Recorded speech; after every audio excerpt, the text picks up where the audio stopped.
jedino ako će me žena, ako ima zabrano ženi i šab, ali ona će i s menom, ja ću nju izvesti. Ili će ona mene izvesti. Na Thompsonovom koncertu, ako treba, ićemo na kraj svita za njega. Jer on je i dalje markantan i plemenit čovjek. I puno je napravio na estradnoj sceni za Hrvatsku i tako. Za Thompsona išao bi na kraj svita nekako dođe u Sinj. Ko ne bi Thompsona gleda? Svak ko malo diše hrvatski dođe na koncert. Je li to zbog domoljublja ili ima neki drugi razlog? U prvom redu je domoljublja, a u drugom je i glazba koja meni paše. Volite? Volim Thompsona, volim tu pismu tako, njegova stila i volim njega kao čovjeka.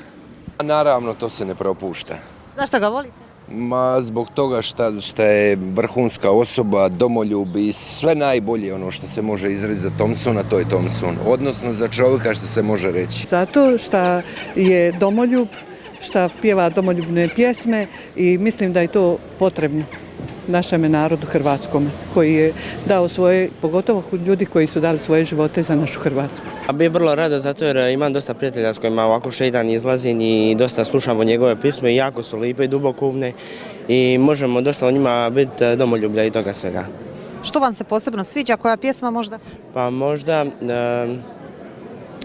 Sine moj, jer pokaziva ljubav oca i sina i svega toga i stvarno prelijepa pjesma. Ja sam fan Thompsona, imam sve ploče i gazete. Prema tome, Thompson je sad trenutno hit u Hrvatskoj. I Thompson je za sva vremena, to vam ja mogu reći. Naravno da. Bi. Što najviše volite? Sve pjesme. Sve stvarno, veliki fan Thompsona. Zašto? Pa on predstavlja, naše domoljublje i ljubav prema domovini. Voli svoje, a ne mrzi tuđe. Zbog čega ga voli? Zato što promovira svoju državu, piva o nečeme što se ne smije zaboraviti, o nečeme što je bilo, da posjetimo ove mlade šta je bilo.